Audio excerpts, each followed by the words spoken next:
going on, everybody? Back again with another video, and this time we're looking at the brand new Haenel CR223, also known as the BT-15. Now, for those of you that don't know, this is Germany's new military issued rifle. There's been a lot of controversy regarding that contract, or whether or not it's officially in place or not. We'll get into that in a little bit, but as it sits right now, or as it stands right now, I should say, this is the new weapon that will be issued to Germany's military. These are fully made in Germany by Haenel. They've been around actually for a while. They've been a direct competitor to the HK416 for a little bit, and HK would argue that they've stolen some of their ideas, allegedly, but we'll talk about that in a little bit. They're not cheap. The MSRP, at least on these right now, is right around 3,500 bucks. That's not necessarily what they're going for. We'll get into that in a little bit. Let's just really quickly cover the additions that I've got, and we'll go from the front to the back. So we've got the Silencerco 3-prong flash hider that's right over here. This is a very odd thread pitch for this particular rifle or pistol. This thread pitch has been kind of a secret, or at least it's been very hard to come by when you're searching forums or through the manuals, or if you're trying to look through Haenel's website to figure it out. It is hard to do so, all right? But I'll tell you guys right now, the thread pitch on these, at least this particular batch that was brought in from B&T, which is a early batch. These are the batches that actually come with the key mod handrail.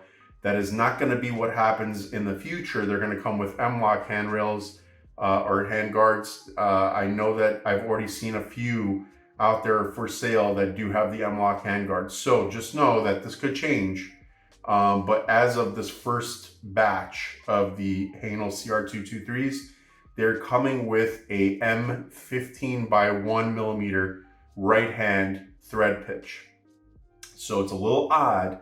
It's not that hard to find muzzle devices for it, but it was hard enough to try to figure out exactly what the thread pitch was to get the proper fit. So with that being said, if you're out there looking on the forums and whatnot, there are some different opinions out there. And like I said, I can verify that this is the M15 by 1mm thread count, okay? So moving back, we've got the Surefire Mini Scout. I've been putting these on a lot of my weapons recently because they're just awesome. They work well, they're durable. And obviously you get what you pay for, but these are awesome. Also has the pressure switch that comes from Surefire with the rail touchpad over here, which is pretty cool. You also have an on-off switch if you want full-time on or full-time off. And then got my Fortis AFG over here. This is aluminum, it's skeletonized, it's lightweight, it feels nice though, it's very smooth and very sturdy, and gives you a nice positive feel when you're pulling back into your shoulder. Moving back, we've got a Rise Armament. This is the RA240 Gen 2 trigger over here. It's a one-stage trigger. These literally just came out. I kind of got a sneak peek at this thing from my friends over at Rise. So I really appreciate them being able to share this with me. It's been an awesome trigger. Got about a 3-pound pull. Single stage, breaks like glass. Got a nice flat bow over here. With some very nice laser etching and machining over here that gives it more of that high quality look and feel.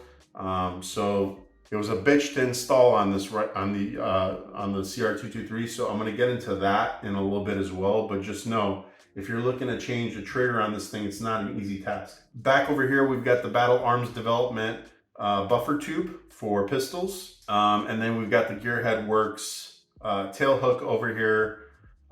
This is the Mod 1C. That's kind of everything that's on here currently. I want to go into just kind of some of the controversy that's played out with HK, with Haenel, and kind of just, you know, what's been happening, and why Germany's decision to adopt this gun has kind of gone back and forth. So HK has had that contract in for quite a long time now. And HK was trying to get a new contract with Germany for, I believe it's the HK433. I'm not sure what was going on and why they decided to choose this particular platform, but they chose this particular platform. Now, what HK came back with is essentially accusing Haenel of stealing some proprietary designs, specifically when it comes to the bolt and the piston system. I have no idea what exactly they're claiming that they've stolen.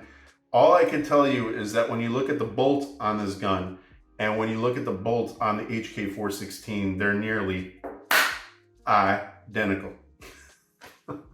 That my cousin Vinny reference, for those of you that know, and for those of you that are watching the or at least paying attention to the Kyle Rittenhouse trial right now. So that's kind of my being a lawyer for the day. So anyways, it led to at least a delay in getting this thing fully adopted. Where it's gone from there at this point, I have no idea. I don't know if Germany essentially just told HK to fuck off and they've gone ahead and adopted this thing. I don't know if HK actually got into Germany's ear and had them decide basically to veer away from this contract. I don't know. I don't know where it stands right now.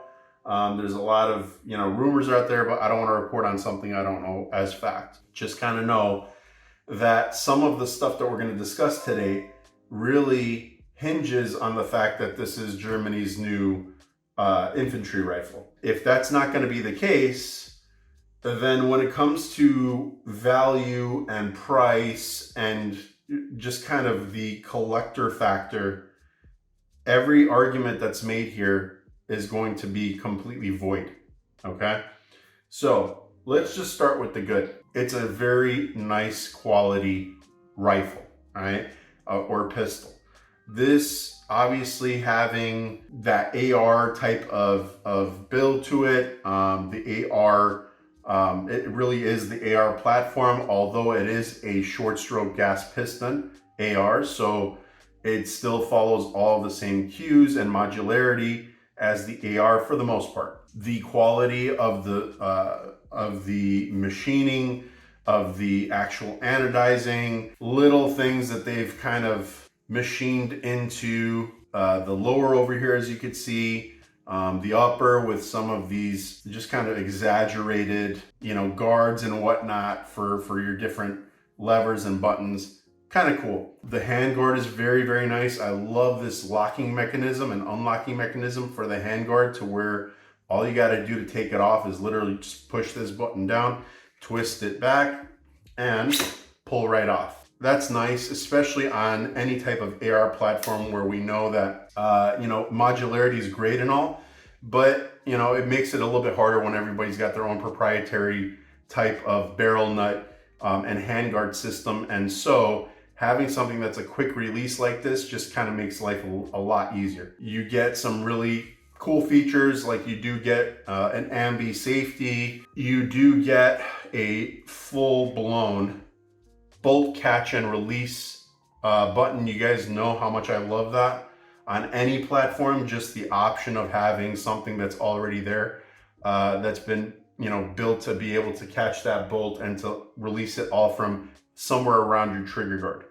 This isn't the best rendition of one that I've ever seen, but it's there, all right? I would much rather have it there than to not have it as an option. The trigger out of the box, it's just a mil-spec trigger, all right? There's really nothing special about it. What was special about it, for God knows what reason, some people seem to be obsessed with this feature. I don't personally give a shit, but you were able to keep it in safe without the hammer cocked back, okay? If that's important to you, I guess whatever floats your boat, but for me, I don't really give a shit. It doesn't make a difference. However, now that I've replaced the trigger, that option is no longer there. So right now, the hammer is cocked back on here.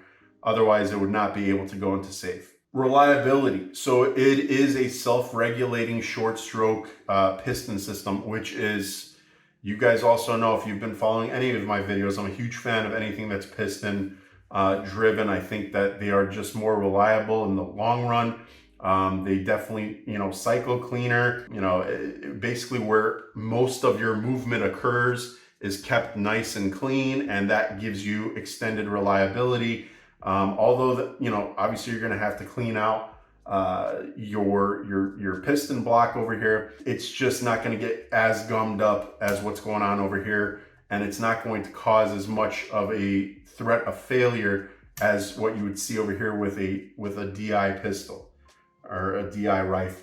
Modularity. So again, it is an AR platform. So there are going to be a lot of interchangeable parts with any of your favorite AR accessory manufacturers. That includes, obviously, you can throw any type of magazine that you want in here. You can throw Lancers in here, PMags, you could throw in GI magazines, whatever you're into, you can use. Same thing with your pistol grip.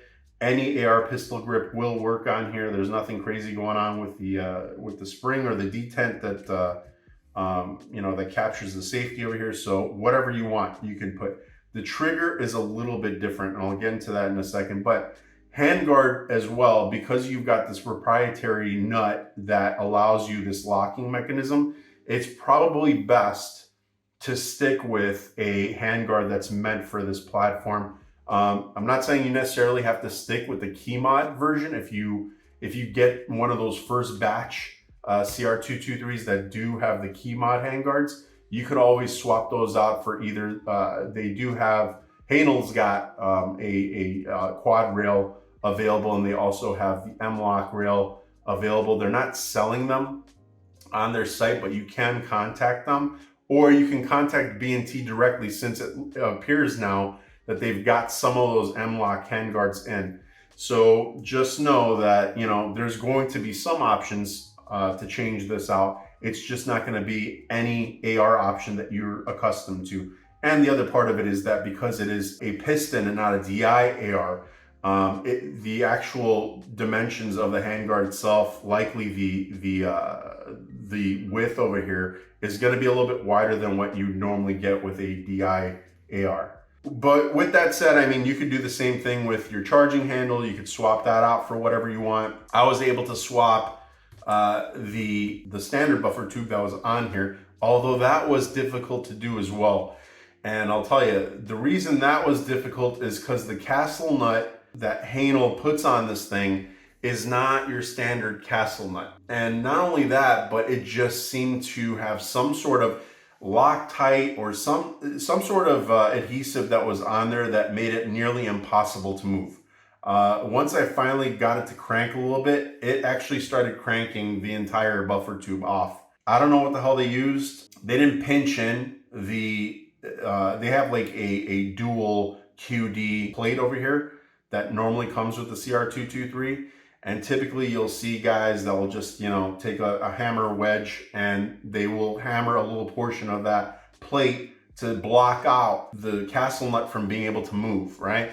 Well, they didn't do that. So they didn't stake it. And it just leads me to believe that they put some sort of adhesive on there to where they didn't really want you to mess around with it for whatever reason. But I was able to get it off. I was able to put this on fairly easily after I got it to break free a little bit. So just know that if you're planning on doing that, you might have to deal with a little bit of something. With the trigger though, what was interesting is that the pins that they had in here had some C-clamps. That wasn't too big of a deal. When you're popping out those pins, you just use a pin and punch, or a punch and hammer, I should say. And that got those clips right out.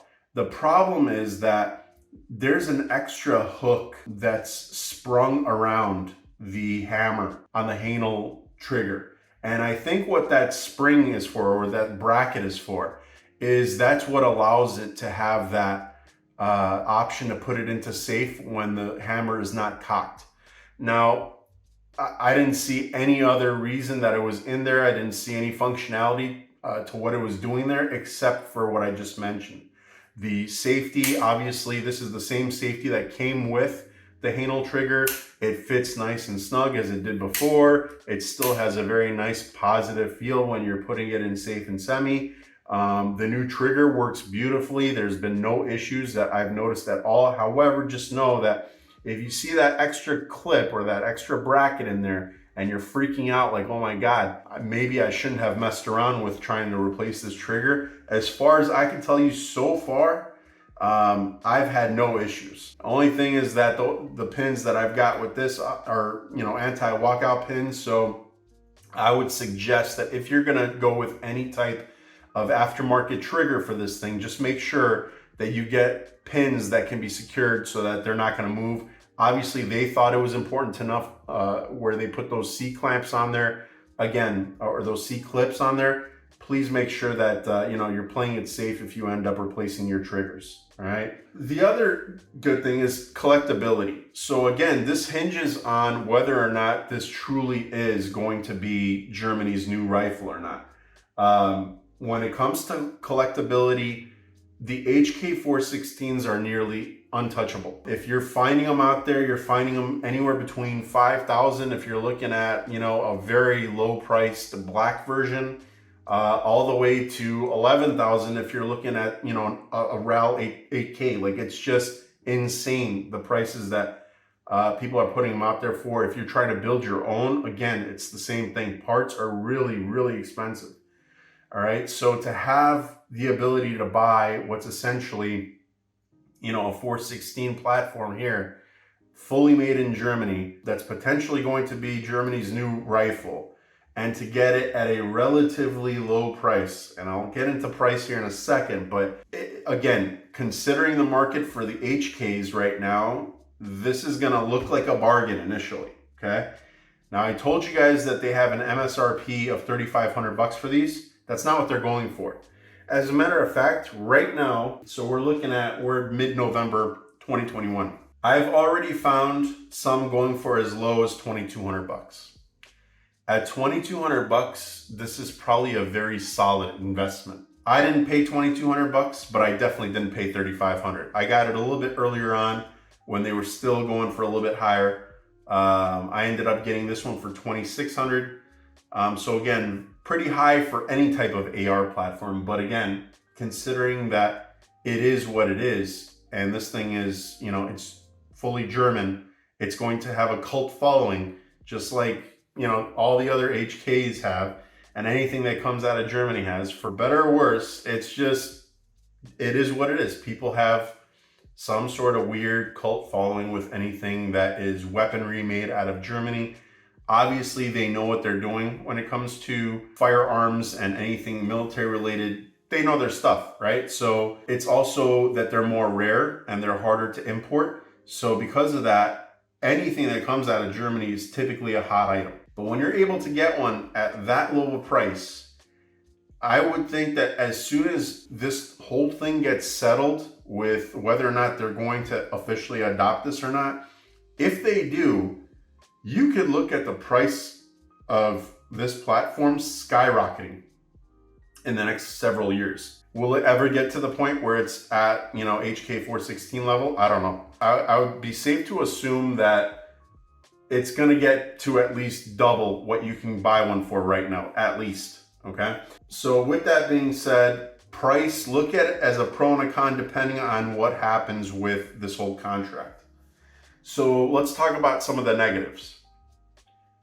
The price. So the price is a good thing and it's a bad thing. It's a lot of money to pay for something that is not exactly the highest of high quality, yet is priced as such. So you have to really factor in the potential of this becoming Germany's new platform in order to justify even paying that $2,200, $2,300, or whatever you end up paying for it, because you're not getting it when it comes to just kind of what you're getting here. And I'll get into that in a second. But price right now, before it's confirmed that Germany has adopted this thing, it's going to be hard to justify based on everything else that you actually get in the package. Value is, obviously what that means. So the value right now is, all things considered, if Germany doesn't adopt this, you are getting a potentially $2,500 piston AR. All right, that's definitely on the high end for piston ARs. I would argue that there are ARs that are built right here in the States that are better quality, that are piston, like I would say LWRC would definitely rival this platform. And they're not the only ones. I would say that, you know, you've got POF, you've got a few other brands that are kind of in that ballpark when it comes to price, a little bit lower, but you're getting a lot more. You're getting a badass trigger out of the box with, you know, with POF. You're getting, you know, you're getting one of the most awesome types of AR platforms in LWRC, proven. The things are just freaking monsters, and they're gorgeous. All right, so you're getting a little bit more for your money when you look at those platforms versus what you get here. There are some tooling marks too, all right, where it makes you question some of the manufacturing process. So for example, on top of the lower receiver over here, right at the top of the mag well, in these corners, and it's on both sides. So right here on this edge and right here on this edge, when you feel them, they're super sharp, so they haven't been dehorned, even though the rest of it is. So the rest of it has these cool etchings in here. You get that flared mag well. They have done a good job of softening up all of the edges around here. It's just for whatever reason, this edge right here, they've completely ignored, okay? Maybe that's by design, I have no idea. However, if it was just on this lower, I would give them the benefit of the doubt and think to myself, maybe that's done on purpose, okay? But what I've also noticed is that you get the same on the bolt, okay? So this is the bolt and carrier, okay? Now it's beautiful, it's chromed, all right? But what you see is all up and down this thing, there are tooling marks, okay? You can see them very easily. They're very defined. You don't feel them as much. This whole thing being that it's been chromed has, you know, it's given it a much smoother feel. You can see right here, you got a spring-loaded bolt right there. But anyways, you can see it. I mean, I don't really have to take you guys thoroughly through it. You'll see it in the light. It doesn't matter which angle you're at. It's pretty evident. And for, again, something that was marked MSRP 3,500 bucks, that's kind of disappointing.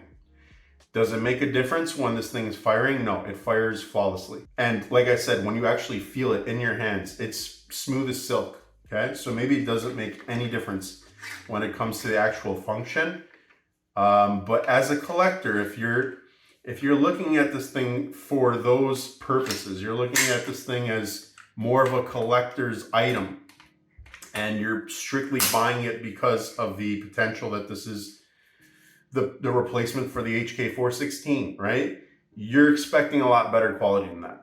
So that stuff, again, magwell over here, if you guys notice it on yours, you're not alone. And like I said, you know, the trigger out of the box, very disappointing for it to not be at least a enhanced battle trigger. It's just little things like that kind of make you question where you're putting all that money.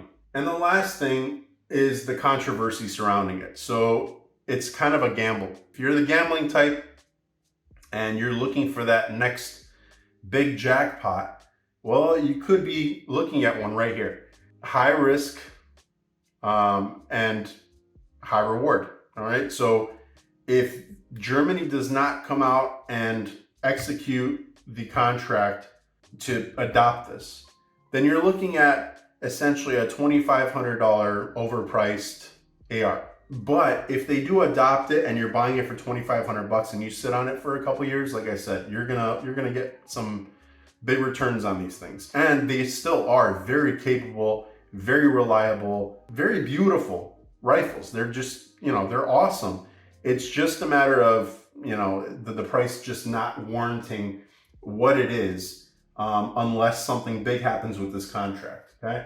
So the verdict, I would say, is to get one while they're cheap, okay? If they start getting to the point and, you know, where they're exceeding 3,000 bucks and Germany's still kind of, you know, in limbo with this contract, don't touch them, all right? But, you know, if you're going to buy it because you just are, you know, an enthusiast when it comes to German firearms, this is not the most expensive German firearm out there. So I guess it would be a budget buy, you know, by those standards. But anyways, that's it, guys. That's all I've got. There's a lot of different questions that I've seen come up in the forums on these things. I know that you guys might have some questions. Feel free to put them in the comments section. As always, be sure to like, be sure to comment, be sure to subscribe and hit that notification bell, and make sure that you're staying tuned for everything that's coming down the pipeline. We've got a couple more videos that we're going to be releasing soon, so don't miss out. Until then, guys, take care and peace out, everybody.